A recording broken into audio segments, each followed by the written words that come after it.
Welcome to the XM Podcast. Here is your host, mental health therapist, Matthew Kanabe. I am very hard on myself, dealt with severe anxiety. And it made me feel like a monster. I didn't have the energy to care. There was just nothing more but to face what I had been running from.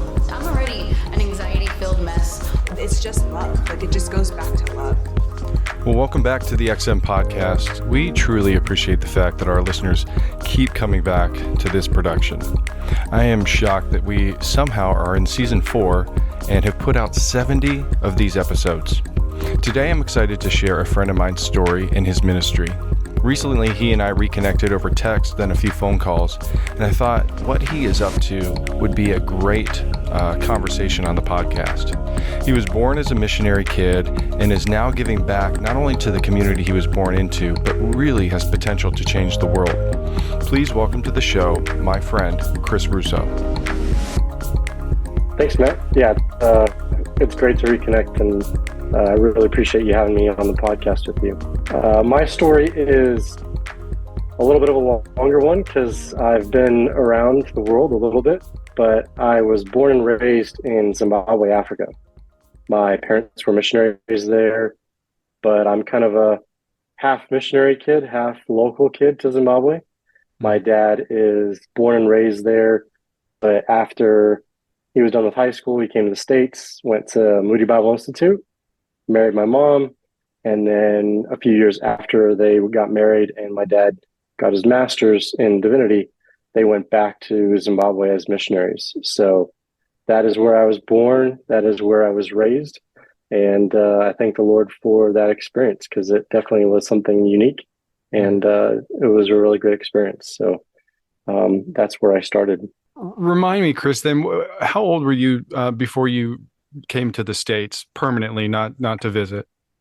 Permanently, I was 18. So okay. 2009, we came like beginning of the summer of 2009. And that was with the intention of getting me settled here and started at Cedarville University. Mm-hmm. And so before we get into all of that, talk a little bit just about what life was like in Zimbabwe. Like growing up, it's a very different culture than here. Absolutely. And so give us a little bit of what life was like during that time for you. Yes, like you said, culture is a huge difference. You know, here in the States, it's very like time driven, like people have schedules and, there's a lot of efficiency going around. And sometimes I feel like that deters a little bit from the nonchalant relationship building that would happen in Zimbabwe. Zimbabwe is a very laid back culture. It's not that different or unheard of somebody just dropping in at your house unannounced and hanging out for like 6 hours or something crazy. So in that sense, very different, but very community driven. If there's anything I could say, it's you really have people that come around you. And Zimbabwe is a place where a lot of families also don't have like extended family growing up around them. People are very spread out in that sense, at least where I grew up. So there was a lot of church, family, community building, which was very predominant within at least the circles that me and my family were in. So, yeah. And can you talk a little bit about being the son of missionaries and how that was like and how that affected you and share a little bit of insight into that?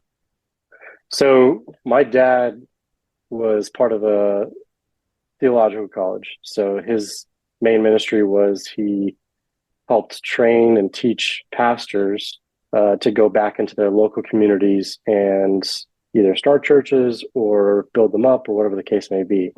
With that being, it was not very unheard of to be sitting at the dinner table and have some of the deepest theological discussions happening around you. So as a younger kid, you just kind of sit there with your eyes wide open and have nothing to say. So that made it a little different. But I appreciate that in the long run now, because I think of like all the things that I've learned through those random conversations of, it's not every day that your dad is having a lengthy conversation with a dinner guest about predestination or Calvinism or a whole array of different subjects. So in Yeah. that sense, it was really cool. And kind of on top of that too, we also traveled a lot for it. So we would travel within Zimbabwe where my dad would preach at different churches on Sundays. Um, it also meant that whenever we'd come back to the States, we would visit 30 to 40 churches within a year, kind of depending on what was going on, and conferences all over the place and different stuff like that. So we were a very mobile family, Hmm. but that also drew us pretty close together, which I really appreciate. Yeah. So I'm part of a team at work that is called the Ministers Enrichment Team, and we talk a lot about how to serve pastors, missionaries, and their families. And we spent time talking about missionaries and their kids, especially. Being an adult now, raising kids in the States. What are some things that you would share with families? Potentially missionaries that are listening, kids that are listening, who are, just of the things that you took that were like, man, this was really great about this, but these are the things that are also really hard about this that might have been, obstacles or difficulties. Just kind of painting a little bit of that picture. So I'll start with the positives. The things that I would cherish the most out of that was I feel like God used that to really broaden my worldview.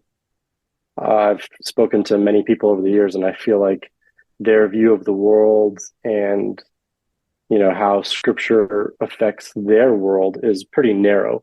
So being able to go to different places, meet with different people from a whole array of different backgrounds, I feel like that in itself was quite the cultural learning, but then also quite the spiritual learning, because one person reads a verse and it impacts how they view the world.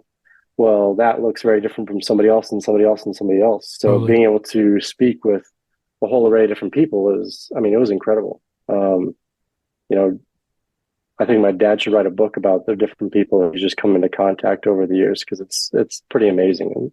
Hmm. But with that, I guess the downfall of kind of that kind of upbringing too is you really sometimes struggle to find that grounding of one particular place. So I feel like sometimes that brings quite a bit of stability within, raising kids. I look at my kids and I want them to have a broad worldview. And Brooke and I have talked a lot about how we're going to accomplish that.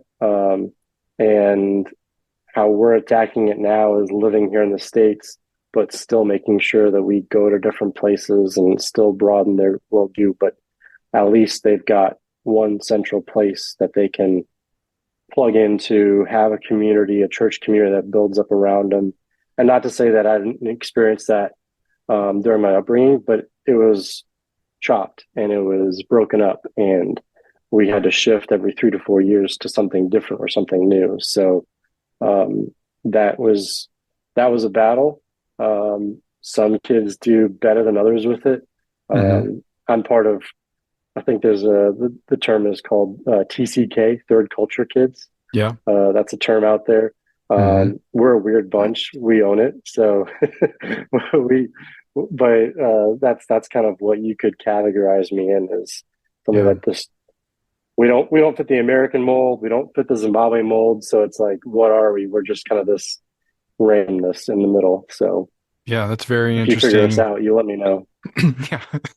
Well, I've been psychologically analyzing you the whole time. So we'll go ahead and put that out there. But I think that what you said is really true. I've been fortunate to have go through to get a couple different degrees.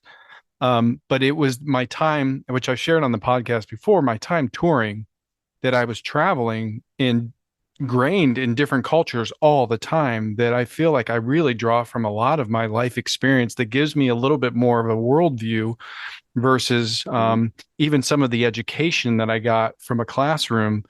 And I think, when I talk to people who ask me about therapy and getting into being a mental health therapist, it's like the scholastic education was great, but the life experiences I've had exponentially outweigh the time I spent, just with a professor. And I think, a lot of our process of being shaped as human beings is the environments that we're in, or the environment, and there's a lot of people Right. that are shaped by a, one environment. And it's interesting, talking to someone like yourself and, the many times you and I've had conversations about the life experience you've had. It certainly sets you Hmm. apart from, a lot. And I think that's Hmm. really unique. So, Chris, talk a little bit then, turning 18 and then coming to the States. What is that Hmm. like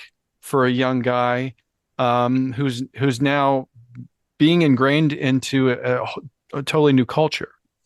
It was very unique, because not only did I go from like Zimbabwe to the United States, but I went from the capital city of Harare in Zimbabwe, which is 1.5 million people, tons of stuff to do, lots of stuff going on. Then to Cedarville University, which, if nobody knows where Cedarville is, it's like podunk, middle of Middle of nowhere, nowhere.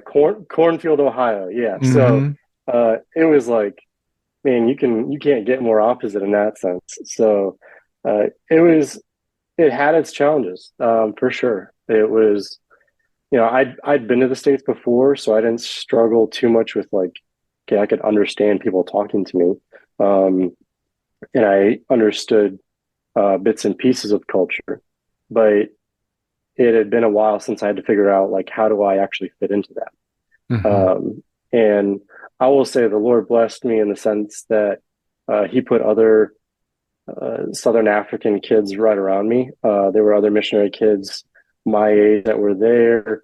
There was a guy and a girl from South Africa that were Wow. attending and were the same year as me. So I really drew to those guys because it was like this is what I know. So Hmm. let's hang out with them, and then I was able to kind of more acclimate to other people around me.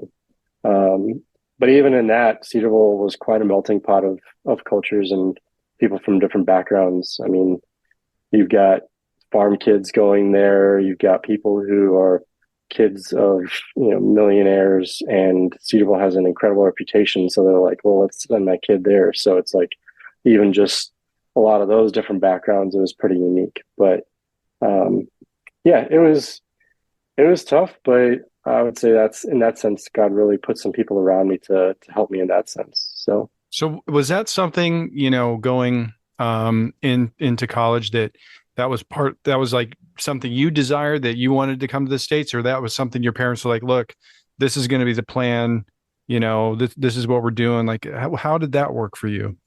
yeah, it was a little bit like this is the plan and this is what we you need to be doing. Um, I which I love my parents and I really appreciate that they did that to me. That was them trying to like push me forward because I was definitely like trying to live in the I guess the past life of being in Zimbabwe, and I didn't want to move on. Like that was kind of my.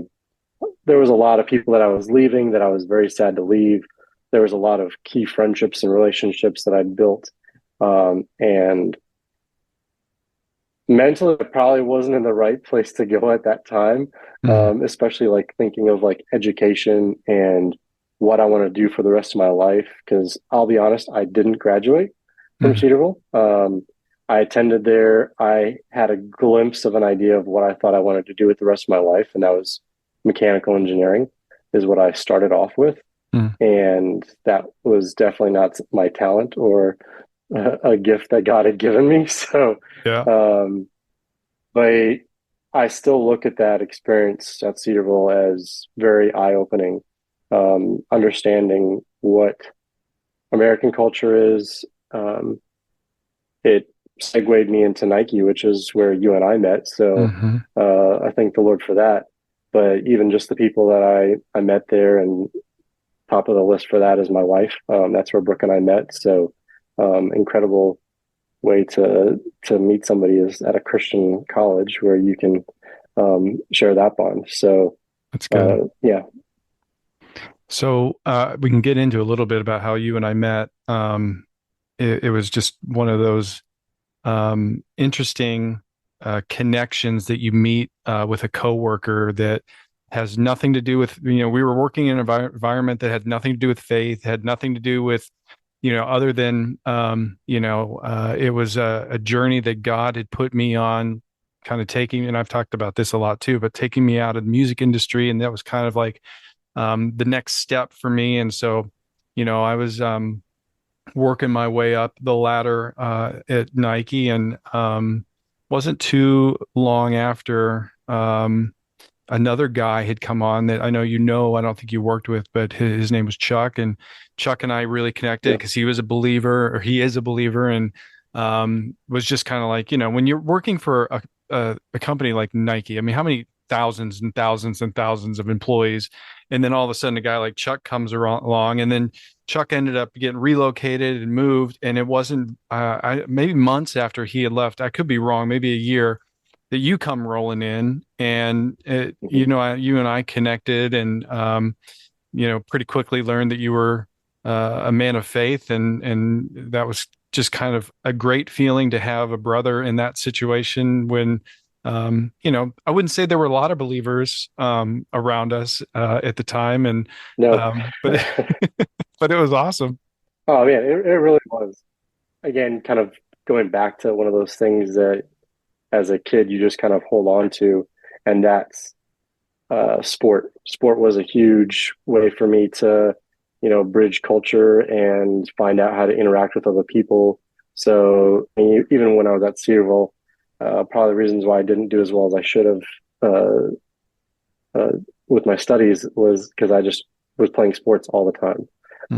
So when college ended and I needed something to do, it was, well, let's go get a job around the biggest sports company in the world. So that's when I started working at Nike, and it was just a part-time job. I just needed some money because college wasn't happening and it wasn't going well. So I clung to that, and it didn't take very long for that career to really gain traction. I think it was maybe 15 months until I became like a manager within Nike. So for people who don't know it, it usually takes some people a little bit longer if you're starting off as an early 20 something year old. So but I started off in Jeffersonville, Ohio, which wasn't that far away from Cedarville. Worked there for a while, and then when the Grand Rapids, Michigan store was looking to open up, they had management positions available. And so that was my next step, was to become a manager. So I applied for it. Kia Buchanan, who started off, funny enough, in your store in Aurora. She was like my first real manager. She was great. Yeah. So she was she was somebody that I clung to in Jeffersonville, and she mentored me a little bit, and she pulls me into the office one day and she's like, "Hey, what are you doing applying to my store?" Funny enough, she was also heading up to Grand Rapids. So she's like, "Dude, you got this. I'll help you get through the interviews and stuff." So Brooke and I just got married. She was just graduating. She had graduated that spring, and we head off up to Grand Rapids to open up that store. And it was like middle of that summer that Grand Rapids opened up. So, but was in Grand Rapids for a year, and then again was looking to climb that corporate ladder. And I had met Tony, our boss, through the grand opening process of getting Grand Rapids opened, and he heard that I was looking for a management role in that next spot. So when he found that out, he said, "Let's do this." So he drugged me out to Aurora, where I got to meet yours truly. So. Yeah. And I think if I remember correctly, you took my role because the guy's role I took had literally quit like one day. He just was like, I'm done. So Tony moved me Yeah. over, and I think you came into my role, Yep. and that it was great. I'm thankful that some of the great experiences and relationships I got to build through that time, and it's been awesome, and being able to connect with you, and it was you and I mean, it's been, I don't know, 6 or 7 years since I've been at Nike now, so it's like pretty great to have relationships and friendships like that. And but Chris, if you wouldn't mind, maybe talking a little bit about your faith journey a little bit, and then we'll kind of talk about what God's got on your plate now. So I came to faith at a pretty young age. Like I distinctly remember, I don't know how old, but it was like somewhere around 5 years old, of kneeling at my parents' bed, uh, praying a prayer of asking Christ to come into my life at that time. Mm-hmm. But as we all know, the faith of a child is very narrow, and understanding who God is and who Christ is at a much deeper level was something that I matured and grew into over the years. Mm-hmm. I think of some very specific people in my life who I just saw their faith, and I was like, man, I want to deepen my relationship with Christ like they have. And I would again attribute that to my upbringing.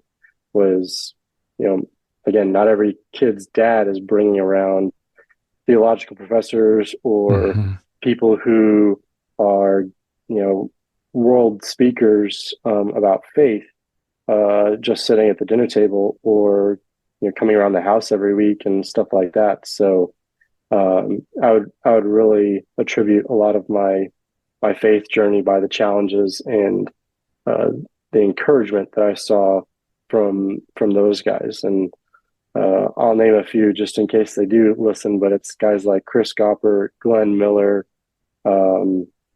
Mike Henderson, who we'll talk about a little bit more,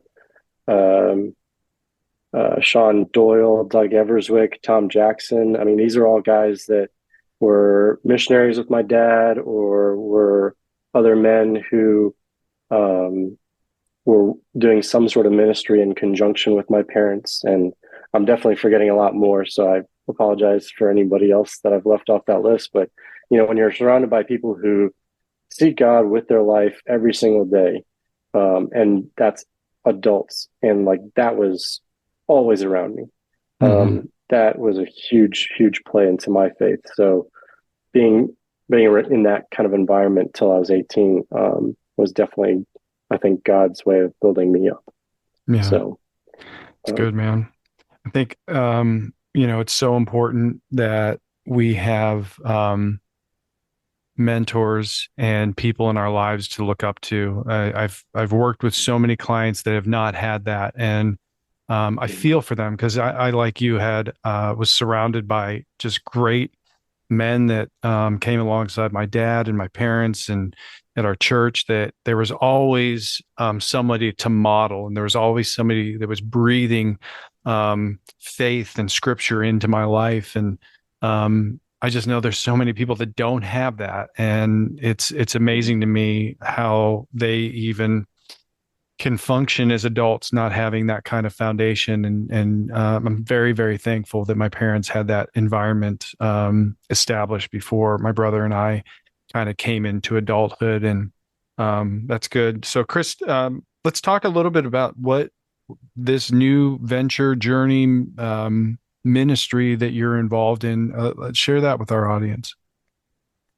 Okay. So I'll preface this all by I've always felt that God would some way bring me back to Zimbabwe or Africa, one way or another. I feel like when I got on that plane to go to the States, come to the States, and go to college, if anybody knows, or if anybody spent any time in Africa, Africa is not something that you can get out of your blood. Mm-hmm. It's always going to be there. It's just something that it has a way of drawing you back in. And I shared that with Brooke, my wife, before we even started dating. I said, hey, if you want to actually get serious with me, know that this is this is what I know God has called me to do. So beware, I guess. Mm-hmm. So I felt that call for a long time, but this past year, last summer actually, Mike Henderson, he's the director of Heart of Africa, gave me a call. Again, one of these God things of different stones being placed in front of us to walk on top of was we had just moved to Grayville, Indiana.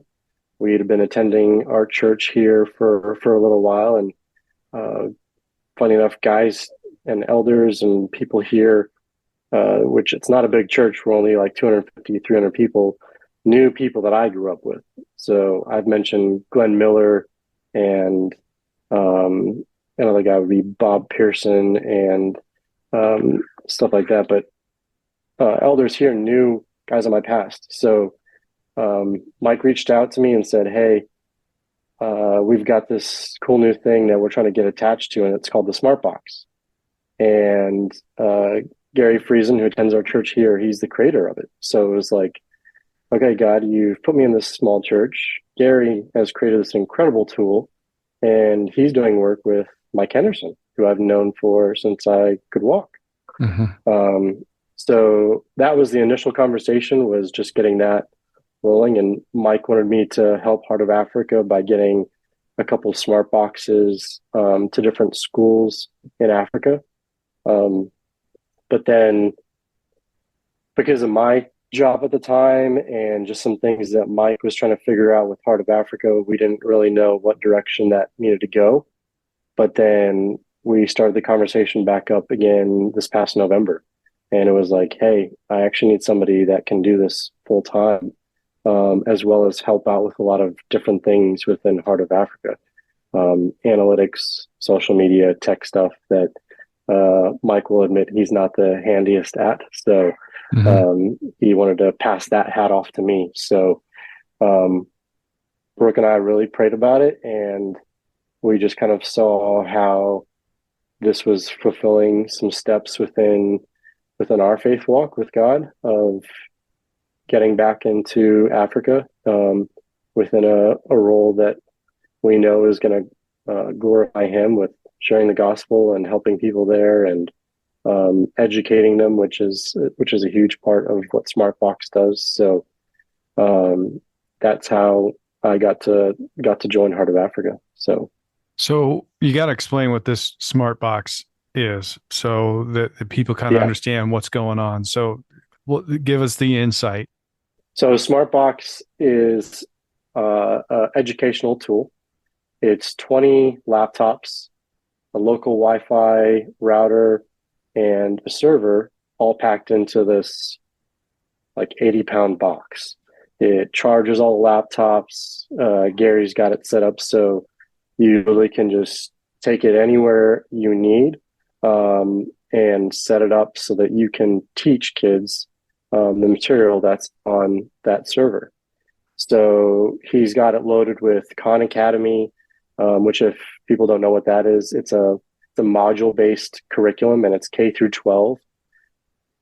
But it's really an incredible tool because it helps fill in a lot of gaps where maybe kids have missed learning some crucial aspect, whether it's because the classroom settings that they're in just don't function well enough for their needs, because a lot of places that we're taking it, it's like 70 to 100 kids per classroom. So, when a teacher's dictating or writing on a blackboard and the kids are trying to keep up, you've got a whole spectrum of kids trying to keep up with it. So, the kids can pull out a laptop, work on any subject that's on there, and get that education, which it's really quite amazing because, a lot of tech guys look at it and they're like, oh, this actually really isn't that complicated. I could reverse engineer this anytime. But there's a reason why it's been so successful, and Gary's really refined it over the past 6-7 years to where it is now. So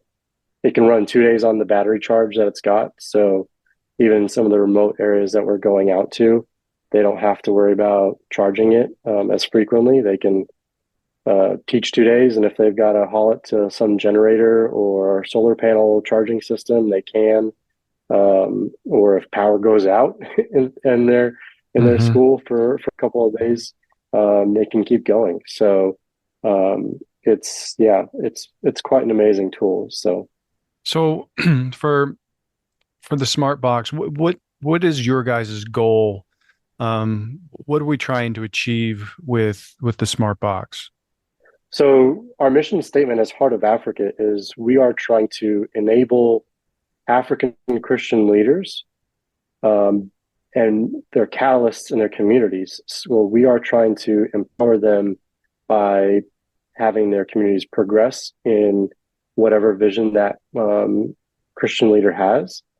And we do that by pairing them up with the array of resources that we have as a nonprofit. So, when we dial that down to Smartbox, a lot of the places that we have connection to are, like I said, you've got 70 to 100 kids per classroom.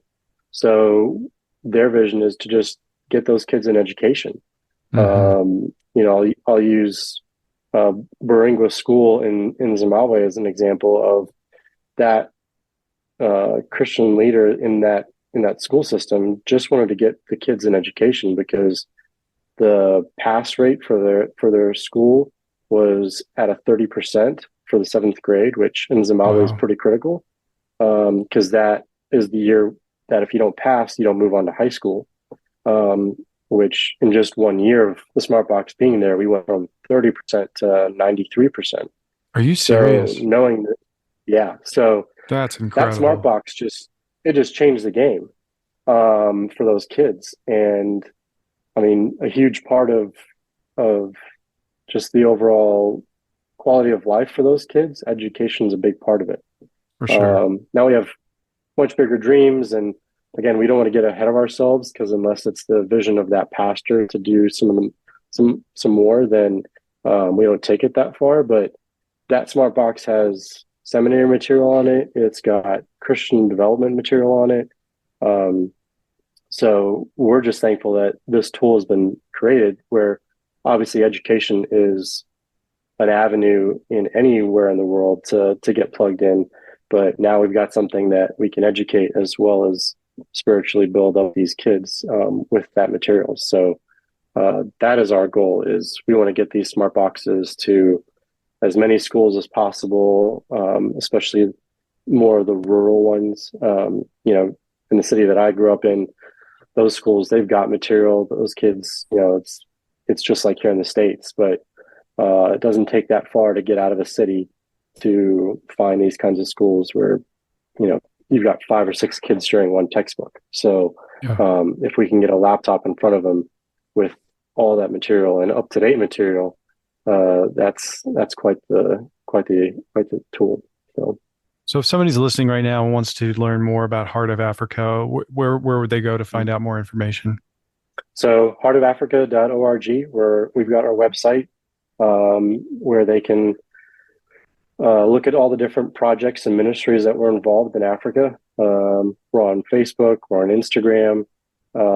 We'd love it if people would go there and follow us, and we can share with the different things that are going on, because we've got churches and different people that also work for us that are going to different places around the world, that there's a whole array of incredible stories. I'm just talking about Smartbox, which is, I would say, just probably not even like 25% of what we do. We have widows ministries. We're involved with building clinics and grain mills and greenhouses and aquaponic systems and all these different things that are, again, to reiterate what our mission is, within all those visions that those local leaders have, it's all self-sustaining programs. So we're not an organization that steps in and tries to be a crutch to hold up a certain ministry. We're looking to get involved with people and help people be sustainable on their own. So I mentioned that Baringwa School, and they they don't rely on funding for us because they charge tuition for their school, and it's minimal, but it's enough to keep them afloat. And we've really created an entrepreneurship mindset with those guys that we're partnering with to help them be sustainable. So yeah, go check us out, Facebook, Instagram, on the web. It's good. And if somebody's listening and they're wanting to be praying for you guys, or they want to contribute in any way, are there ways or things that people can be praying for? Are there financial needs? Are there, I don't know, anything that, who knows where God's pulling on some heartstrings of people who are listening right now? What are some ways that we can support? Absolutely. So all of our different ministries that we show on our website, you can go there and donate directly to those specific ones. So there's just a little donate tab that you can select and get involved with whatever God is calling you to donate to. And that's whether it's overseas or even just with us as Heart of Africa here in the States with our staff. So there's that ability. But I would also just ask that if, financially you're not able to give, to just, again, go to our website and get that information about those different projects and pray for those specific things, because wherever we are, there's always a need for prayer, so that God is really working in some incredible ways in those areas. And within our widows, there's trauma and abuse that can be prayed over, and within our school systems, there's kids that are orphaned or are street kids that have been brought into different places. So we are definitely reaching out to the needy, and spiritual is at the top of that list. So just for those different people that we're involved with, we really appreciate the prayer. Well, and you and I are going to continue this conversation and seeing how Emerge Counseling Ministries is going to play a part in some of that. And, we'll figure that out, because I can see you and I working together on some level with what you're doing and certainly with what I'm doing. Chris, dude, I appreciate you so much. It's, you and I talked before we hit record, and we've had a couple phone conversations. It's really good to see you. It's been a while since I've actually got to see you.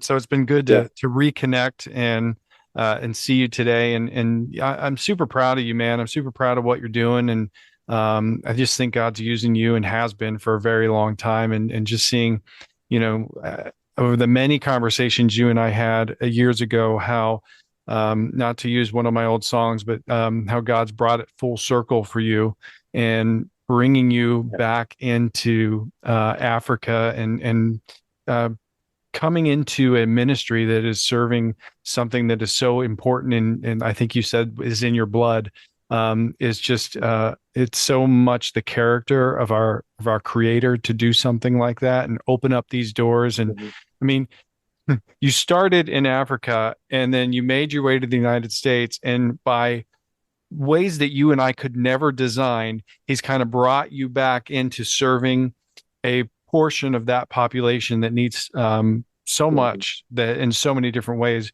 You and I probably couldn't have scripted that any better. And so anytime I start seeing things where it's like, we couldn't have made this up, that usually tells me there's divine intervention going on. Oh yeah, absolutely. I mean, even if you asked me like 2 years ago, if I thought this is where I would be and what I'd be doing, I'd tell you you're probably crazy, because it was not on my immediate agenda. But that's where stepping into this was that much easier, was taking that time to reflect, looking at really how God has prepared me and put people in very key positions to fulfill, I think, what his ultimate dream or will is for Africa is quite evident when I look back on things. And you're one of those stepping stones. There's a lot more out there, but it's incredible, because you never think of where he's going to put you or what he's actually got in store for you. But when he makes his call that evident, it's hard to say no, because you'll end up like Jonah somewhere Yeah. I'm very unhappy. So Well, who would have thought, I don't know, 8 or 9 years ago that you and I would eventually be sitting here on a podcast having conversations about the ministries that we're in, and neither of us are part of Nike or anything of that nature anymore. No. It's good. I thought I'd still be with Nike right now. I did too. I thought I was a lifer at one point, but man, I appreciate you so much, dude. Thank you for your time, and thanks for sharing. And can't wait to see how this whole thing unfolds and what's next for you. I appreciate it, man. Thanks, man. Thanks for having me on. Thank you, Chris, for sharing your story and your ministry with us. Chris is a really good man. I know that may sound a little odd, but he is someone that the moment I met him, I knew he was a solid guy and he was going to be a friend for life. I'm going to be putting all of his links for Heart of Africa in the show notes, including the Facebook page, an Instagram page, website, and an email to contact them. Thank you for listening. Hey, I really appreciate the comments about the show on all the platforms that you listen.